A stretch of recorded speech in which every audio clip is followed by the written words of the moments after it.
coloring or gelling your flash and bouncing. This is one of my absolute favorite techniques and one of my favorite reasons for even adding flash into a scene to begin with, because you can create very dramatic results. And we're going to be covering basically two different techniques. One is coloring for corrective effect, and one is coloring for creative effect, basically where we're choosing it just for stylistic purposes only. Now these two images on the left, we're actually going to cover these images in complete detail in our case studies. We're going to show you from start to finish how it was shot, the conceptualization of what we were doing here, and so forth. So in this video, I want to cover them a little bit quicker because we're going to spend more time on them later. But let's go through in each of these examples exactly what we're doing. And the same principles that we've talked about before still apply. About modifiers, whites versus silvers, matte versus reflective, large versus small. You know, all those things still apply. The only difference is now we're just taking a gel filter and we're applying it over our flash head. The same thing still applies if you want to use this in conjunction with, say, a grid. Like if I have my little cheap Velo grid right here, I can still apply this directly over the gel as well. Now this is one of the reasons I like my Magmod system, because this is not the most elegant solution to be carrying around, but it works just the same either way. So really pick whatever fits in your budget, pick whatever fits in your style and your workflow, but either way you get to really the same result. Okay, so primary tips. Well, just as before, your soft light can be used to refine quality or direction of light, the exact same way that we do before. So on this right side, we're actually refining the direction and the color quality of light. Next, similar to before, if we want to simply amplify the amount of light, we're going to light from the same direction to kind of match the direction of existing light, which is what we do here. Here there's not too much existing light to really match. We're just choosing to add our own direction of light there. And just as before, first always set up, always work with the background first, then add the subject, then add your flash, and then work from there. All right, so let's actually start on the left side. We're going to start in this creative coloring effect side, and we're going to work our way to the right. So starting on the left side, once we got Jill in position right here, all I did was I put a silver reflector to my left side. Again, I'm working with silver because I want a little more light, and I also want a higher contrast light. Why? Because this is a beautiful and dramatic scene. It's a scene where we have fitness and definition and muscle definition, and we want to show these things off. So a high contrast silver specular light is just the right kind of light to have in this situation. I decided to gel because in looking at this basic scene, when I took the shot, I took it naturally and I said, okay, here's my background. I took a shot for that. Then I took this shot and I said, you know, it looks nice, but I want it to look wow. And I saw her bikini and I saw the blue in that and I thought, you know, if the background matched that, it'd look fantastic. So how do we do that? We simply put the gel on the flash. Now the gel balance becomes around 3600 Kelvin, this light balance. So if this is my primary light, and if I balance to roughly around 36 to 3800 Kelvin, we can figure out exactly what this one was at. Well, this was at 4.5 thousand, so 4500 Kelvin on the top. This is at 3500 Kelvin on the bottom with the CTO. What happens to background when we pull it down? When we balance for this, it sends the background, the daylight, into a deep blue. And we get this beautiful dramatic look. And all we do is we just wait for this wave to come up as she's in her pose, and we get that shot. This is virtually straight from camera, guys. I mean, I could show her this and she would be like, actually I did show her that. And she was like, oh, how fun. Oh my gosh, that's amazing. Clients are always gonna have that kind of reaction when you can show them these types of shots straight from camera, because anybody that doesn't know photography would think that this is Photoshop. They will all think it's Photoshop.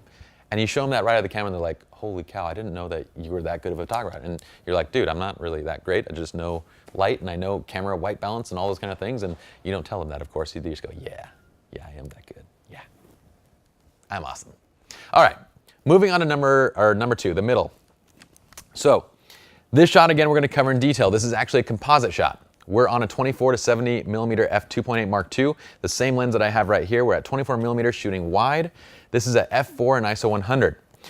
Now, basically what we've done with this shot is we're shooting this, it didn't say right here, but we'll get to it when we talk about the details. So what we're doing is we're slowing down the shutter for this, probably to around 1/10 to 1 full second to get these cars basically driving by. And it depends on, of course, how fast the cars are going by. But the main point I want to show here is if we don't balance this to tungsten, if we don't shoot with that tungsten gel on, this is the white balance of that shot. This is balanced to 5500 degrees Kelvin. The blue sky up here is very blue, but everything else is kind of yellow and kind of a little bit muddied. When we take this down, when we gel our flash and we pull this down to 3900 Kelvin, we get this blue kind of look all over. And what ends up happening is it actually looks like a nighttime shot because it has all these blue tones. You guys want to know how Hollywood directors make nighttime look like nighttime? Is they simply shift your white balance down. They'll use daylight temperature light, they'll use 100 degree Kelvin light to light the set, and then in camera they just change the white balance to 3800 degrees.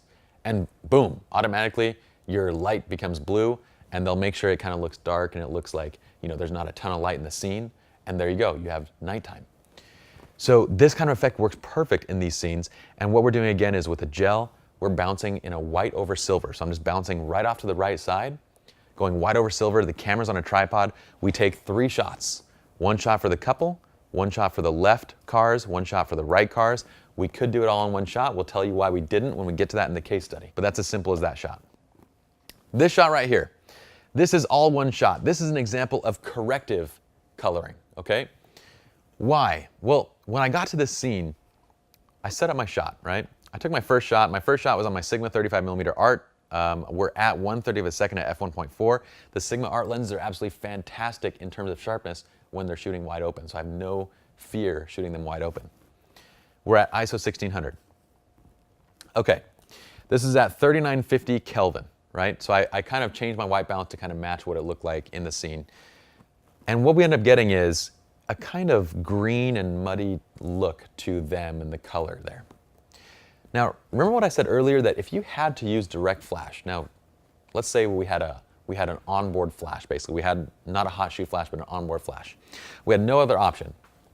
I would expose similar to what we have here. I'd probably even kick it up a little bit more, where I'm at 1/30 of a second. I'm at f1.4. I'd probably take this up from, what are we at? ISO 1600? I'd take it up to ISO 3200. Get the background as bright as possible and make that flash very, very soft. And you'd still get a decent look with this type of image. Again, it's brightening up the background, it's brightening everything up, even in nighttime situations with direct flash, that's gonna make it look more natural. But we have a hot shoe flash and we have direction, we can control the direction of flash, we have bounces, we can do all this kind of stuff. So there's no need to do that. I look at the light and it looks green. Why does it look green? Because behind me there's an office building that's putting off that sodium fluorescent gas light. Terrible looking green light, but it's providing quite a bit of light in the set. All I want to do is just kind of correct it a little bit. I just want to adjust it a little bit so it looks a little more natural. So I put a gel on my flash. I put a white over silver, and I look at where the light's coming from in this shot. The light's coming from kind of to the right, and it's kind of coming down on them. It looks natural, looks nice. It's just the color that's not what I like. So what do? I have my assistant hold the white over silver, and they hold it in a position that kind of matches where that existing light is coming from. We get the same shadow. I want coming from the right, I want that shadow on the chin, so it's got to be up a little bit higher. I want it off to the right so it kind of hits him in the back and maybe leaves a little bit of the face in the shadow, just like how it does in this shot. I'm matching the direction, guys. I'm matching the direction of this shot because I want it to look natural and I want it to have the same types of shadows, and I want the shadows to fall in the same places. I just want to correct the color of the existing light. With my camera white balance at 3800 Kelvin, a CTO white over silver bounced to the right, and we're bouncing at around 1/8 to 1/16 power. And look at this, I'm at f1.4 and ISO 1600, so I'm allowing a lot of light in from the flash. So you can imagine the flash and the bounce is coming from quite far away. I think the bounce is coming from like 15 or 20 feet to the right and held up, and I'm bouncing all the way into that. So I'm getting a lot of light back. It's just I'm losing a lot of light too. So I'm at 1/8 to 1/16 power at ISO 1600 and f1.4. But look at the shot that we get afterwards. Look at how much more natural it looks. Their skin tones have been all cleaned up. Again, these are all the exact same, like no, we don't do any like exaggeration in Lightroom and try and make things look different. These are all the exact same straight out of camera shots, guys.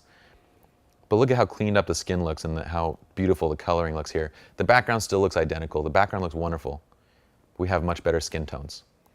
So this is an example of that corrective coloring, okay? Matching the same direction of light, just changing the quality and the color of light just a little bit to fit the scene and to make it look appropriate. That's it for this chapter and for this video. Let's head on to the next chapter. We're going to cover all of our case studies. We're going to go in a little more detail and kind of explaining the approach to each one of these scenes, because now that you know the techniques, I want to at least analyze a few of the different scenes and talk about the approach so that when you approach a scene, you kind of think about it the same way and approach it the same way step by step to arrive at the best possible conclusion with your images. We'll see you in the next chapter.